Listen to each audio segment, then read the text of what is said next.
Thank you so much. I want to thank the San Antonio Chamber for inviting me. I appreciate all of you being here and attendance today. And I want to start. I'm going to try to cover. I want to give you a little historical perspective about state finance in Texas, and then go into what I think is going to happen next session and some of the opportunities we're going to have, and try to go through things, kind of identify the problems and opportunities. But I did want to mention a couple of things since I got Jim mentioned a few things. Yes, about Uvalde. Matthew McConaughey's mom was my kindergarten teacher. Matthew's native Uvalde too. Mr. Zachary, Bartell Zachary's dad was born in Uvalde, H.B. Zachary. Everybody knows about Dolph Briscoe and Mr. Garner, but Dana Andrews, Academy Award winner. There's a few others. Well, Van McElroy was in my class, All-Pro. But anyway, I could go on and on. Dick Evans, Uvalde, for Frost Bank. Paul Brasher, the number 2 over there, Uvalde. So he's an Aggie, though. We were talking about UT, A&M, and all that. Hey, another one, Rock Springs is my district, and Dick's wife's from Rock Springs and was a Texas Tech distinguished alum. So a lot of great folks all over Southwest Texas, and all over the great state of Texas. And that's what, I'm so glad to have the opportunity to speak here in San Antonio. I've had a couple of opportunities recently. In years past, I would get them from time to time. But I love San Antonio. San Antonio is my city, too. Being growing up 75 miles away, we grow up. It may be like the Big Brother thing, and occasionally we're pushing back and don't like this and having little family fights. But we belong to each other. The region that San Antonio is the hub of, that San Antonio is the economic leader of, is not only good for San Antonio, it's good for the region. And we do need to always remember that. Both the communities and economic and the industries and economic opportunities in the region are good for San Antonio, and what's good for San Antonio is good for the region. And that's something that we ought to always keep in mind and work towards and cooperate and work together on to do what's not only best for the entire state of Texas, but what's best for our region. So it's a great opportunity to be here, and I appreciate it. I do want to mention, just on a personal level, that my dad was born in San Antonio and grew up here in 1927. Graduated in Brackenridge. And my wife's from San Antonio, graduated MacArthur. She went to A&M, but we'll forgive her for that. And then Bartell's probably, okay, wait a minute. So I've got the Aggies in the family. I got the Longhorns in the family, too. And but we have my father-in-law, I mentioned CPS a while ago, my father-in-law, Frank Heglin. Saying his last name reminded me of another guy. My wife's grandfather was Harry Heglin, the brewmaster of Pearl Beer. And his son, Frank Heglin, was a manager at CPS until he retired around 1990, 89 or 1990. So I've got a brother-in-law that works for Valero and lives right here and grew up here in San Antonio. So I could go on and on. I got a brother. I know Kate Reed, not only being a part of ACOG, but also on the school board. Appreciate that my second oldest brother, 8 years older than me to the very day, same birthday, works at the Regional Education Center, wherever Katie is out there. So my mom was a teacher, grew up in Corpus, was in Charlene McCombs' graduation class at Corpus Christi High, and was a senior counselor at Uvalde High School. And so we've got a lot of educators in the family and a lot of folks that either lived or grew up in San Antonio. And that just all goes to say that San Antonio has a friend in the legislature, a friend in the Ways and Means Committee, and has had a friend in me in the legislature, and someone that really supports many of y'all's initiatives. There's a lot to admire about San Antonio, business community and the local leadership, not just now, but historically. And you compare it to Austin, and you see where San Antonio has always invested in infrastructure and didn't have always greeted and embraced progress in terms of investment and doing the things necessary to grow the economy here. And you've got great leadership today, both in the business community and in government and public servants that you have, but you've had them for a long time. And without that foundation, you might not be doing as well as you're doing. So when we look forward and think about the next challenges that we have to overcome and that we need to succeed with, it's great to have that foundation and that history of succeeding and making good decisions that lead to future opportunities and continue to allow this part of the country to prosper. So I congratulate San Antonio for what they do now and for their history in that regard. I do want to mention that an example. I know your county judge. I know many of your county commissioners. Some of your city council members have known some of them that are like Jeff, that was a member of the council, and many others. But you have and have had a very strong delegation from San Antonio in the legislature. You have obviously a very influential one with the Speaker, but you've had a very talented, very bright, very capable delegation today, and you've had one for many, many years. And I want to say that Joe Strauss, I could say one of the reasons I love San Antonio is Joe Strauss. Joe Strauss has been a fantastic speaker. He's my fourth speaker. I've served under 4 speakers.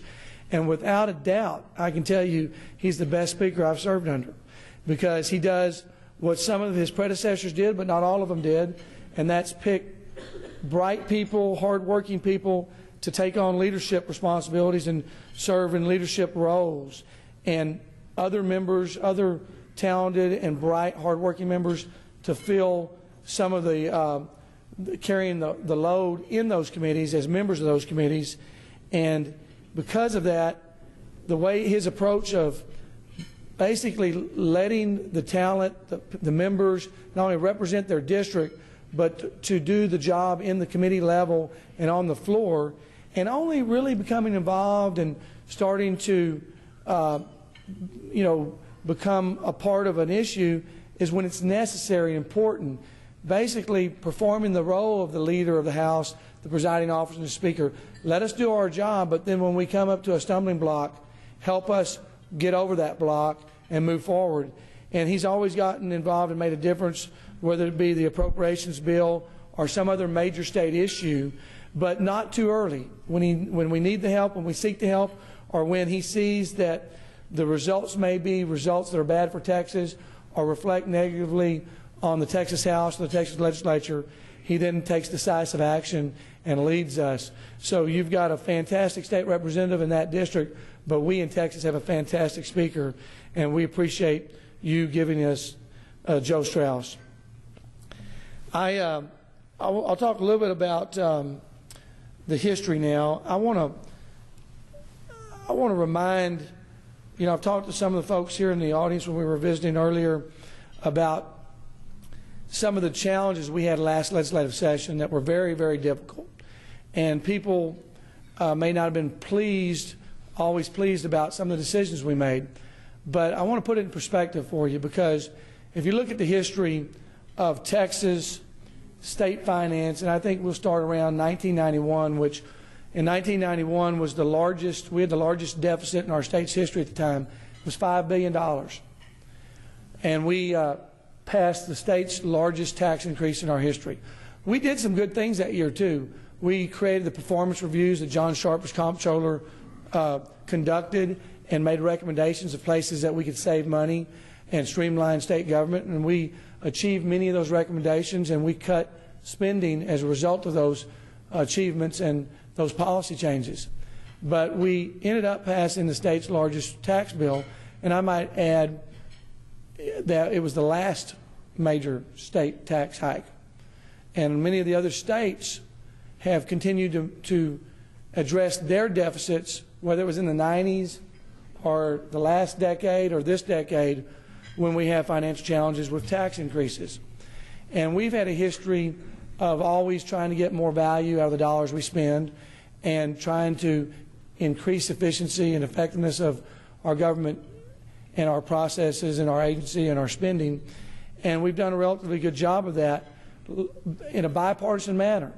Quite frankly, we have a long history of that. You could go as far back as World War II and right after World War II, and Coke Stevenson and Alan Shivers and others. We've had a lot of great leaders, But in the last 25 years, we've had a more modern society. We've reformed many of our major policies, and we've tried to reform our state tax system to have it reflect the state's economy and not the old economy, but the economy we have today. And we've had successes, and we still have more to do. But with that, we had major deficits along the way, and in '91 was the last time we raised taxes to solve that problem. You fast forward to 2003, we had a $10 billion deficit. It was twice the size of our historic record before that, the 1991 record that I spoke of. And we cut the rate of growth in spending. We re-engineered our state budget to draw down more federal dollars than what we were receiving before, which is very important because Texas taxpayers are sending money there, and other states are getting the benefit of that. I can say quite happily today that we're doing even a better job of that in recent years, and most recently, of where we're getting a much higher percent. And in fact, our argument can be made by some of the other states that we're getting some dollars from other states and spending other taxpayers' money in Texas from other states. But we, in 2003, balanced a budget that was $10 billion deficit, and at that time, we cut the rate of growth in spending across the board, but we added $1.9 billion to public education in 2003. Fast forward to 2011, and we had 2.5 times the record deficit. You know, we had projections, low side of just under $20 billion and a high side of 27. I think one thing I try to remind everybody when I speak about this is I approach the deficit this way. I don't, a projected deficit is a projected deficit because the economy has slowed down and the tax system is going to generate less revenue than what it generated in the previous cycle. And of course, that's what happened. Our economy slowed down in 2008. We were the last state to enter the recession, and we're the first state to come out of it. We are leading the country economically, and we're leading the country in terms of revenue collections, and we're leading the country in workforce and job opportunities. And we're doing a lot of things that are working in our favor, but we made tough decisions all along the way to preserve opportunities and to create new opportunities and to address the problems and opportunities in front of us in a positive way that will result more often than not in good things for Texas. And we did that this last legislative session when we made very difficult decisions to not only cut the rate of growth in spending in many areas, including public education, but to actually cut spending for the first time in our state's history, cut actual spending. In this appropriations bill, this biennium that we're in today, we spent less money than we did the previous one. Now, much of that was the fact that we recognized when the surplus dollars, the stimulus dollars came in to play in 2009, 2010, that we would not pass policies that would marry us to that money and have the state depend on that spending ongoing when we knew that much of that money would end at different times in our future and most time in our near future. So by doing that and making those decisions and investing that money in either infrastructure or in one-time expenditures, or at least even in those cases where you could argue that it could be more than one time, we cautioned those areas of state government and those local areas of the state that were benefiting from that investment that not to count on it. And we were able, so much of the cuts that we made last legislative session were the federal dollars. We didn't have federal dollars to replace those federal dollars, so we cut that spending. And we also cut the rate of growth in state funding in other areas. And those decisions have led to where we are today, which is a much brighter prospect. We will have a much better state finance legislative session starting in January 2013 than we did in January 2011. We've got a lot of good news. The economy is churning. It's growing in Texas, and revenues are up. We saw this starting in the second half of 2009. We started seeing sales tax collections and severance tax collections and other areas of tax collection going up. They were not where they were before the recession, but they were better than the year before. They were better than 2008. We saw in 2010 they were much better than 2009 in almost every month. In 2011, while we were in legislative session, we saw in every month while we were in session And every month after we left the session last June, that in each month our revenue collections grew. Sales tax collections have been on record-setting paces. By last November, we actually exceeded, we matched in November of 2011 report on our revenues coming in on sales tax.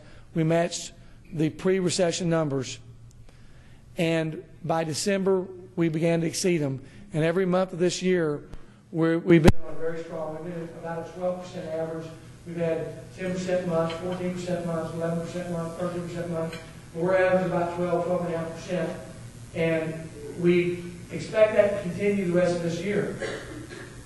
There's some things that can happen that makes all of us, the speaker and others, very cautious about this good news, because we owe some money. We did not fully fund Medicaid.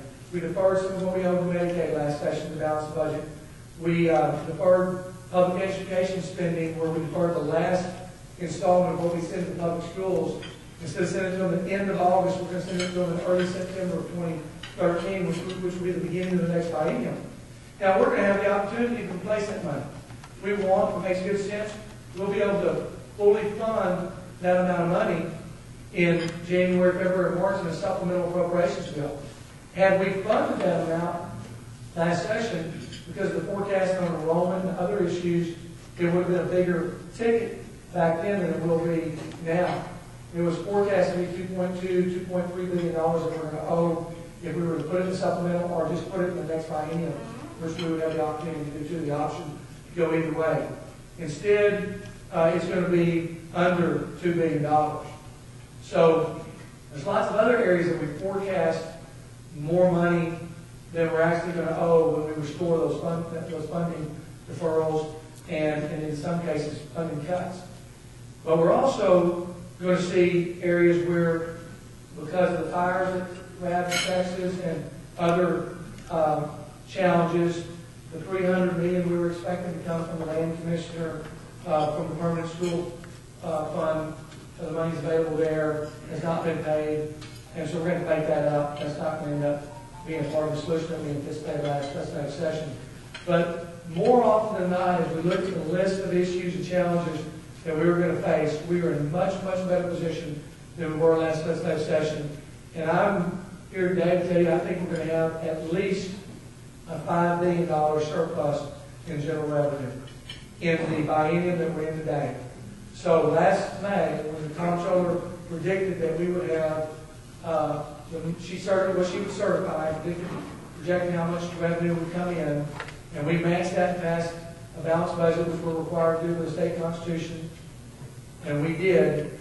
We ended the fiscal year on August 31st with $1.1 billion surplus. We have a revised biennial revenue estimate updated from the one in May in November, and it was $2.3 billion more than the one we got in May.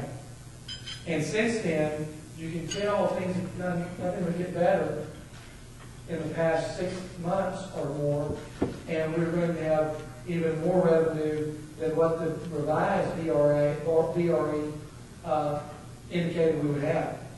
So things are much better. We're going to have between $9 and $10 billion in our rainy day fund.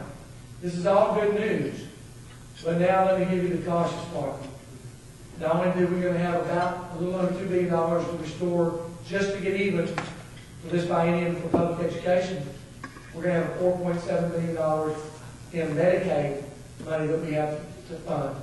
There's replacing the Forest Service money that was exhausted for brush fires. There are some chips and some Medicaid money for nursing homes and children's health care. A number of areas that you can add that we could all include in a supplemental.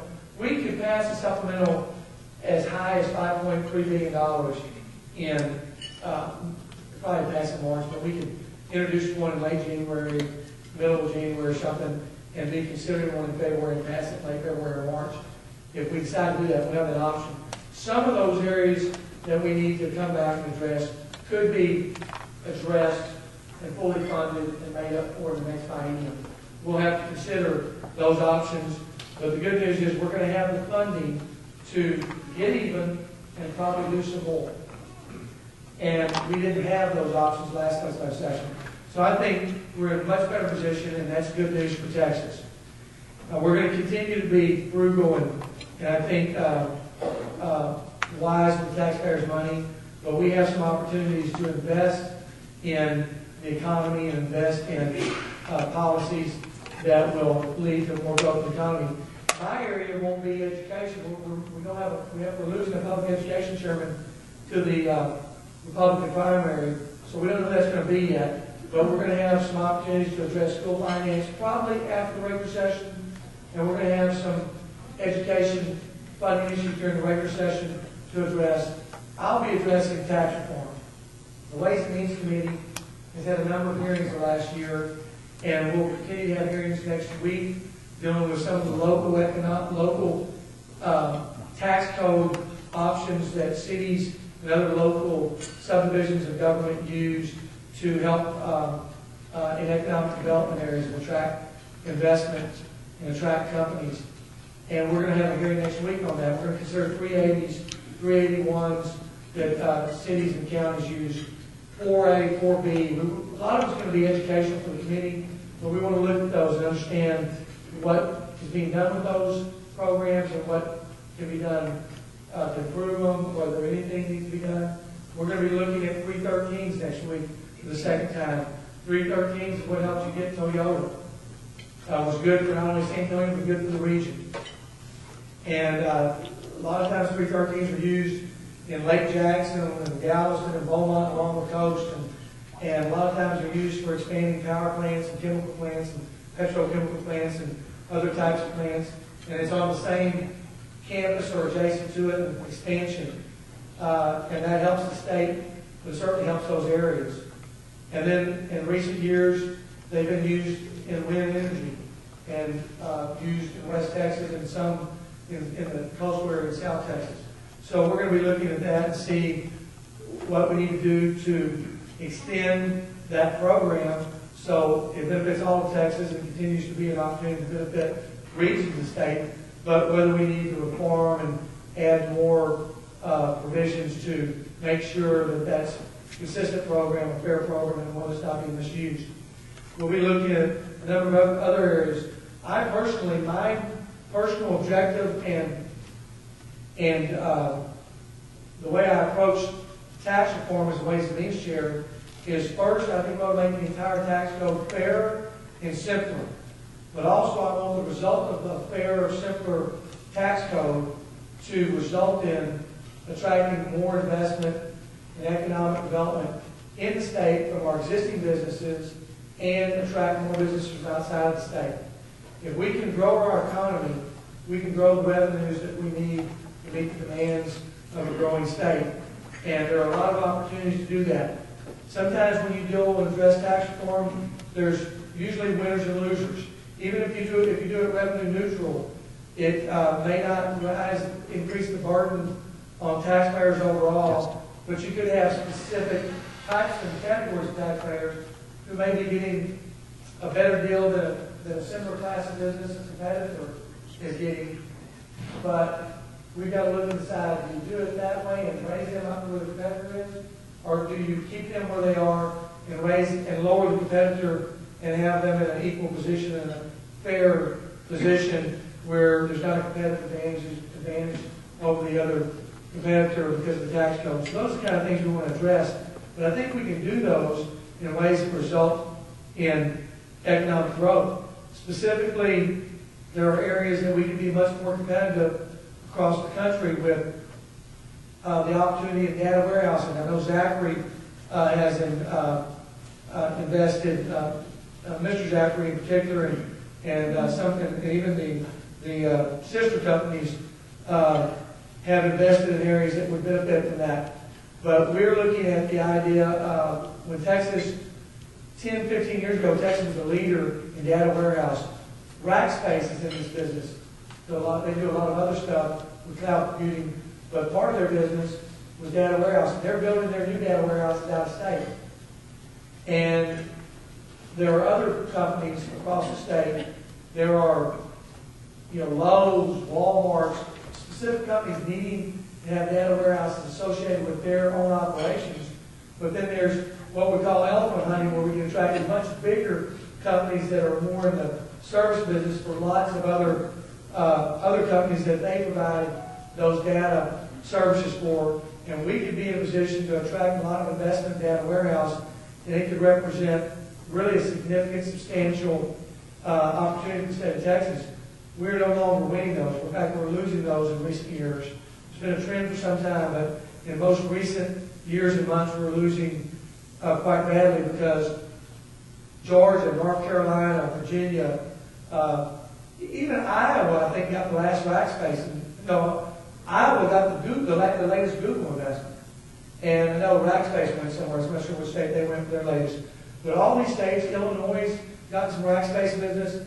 A lot of states are attracting these investments that Texas used to get and Texas should be getting. And we're looking at that. I'm probably going to be carrying legislation to address that.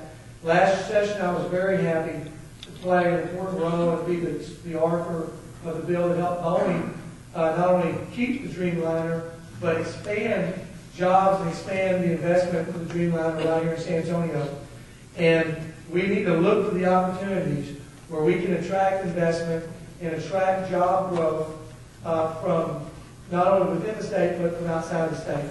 And that's the way we're looking at not only the entire tax code, but specifically business taxes and special areas of the tax code that can result immediately and in the interim of causing business leaders to make different decisions than they've been making. With that, I think there's still time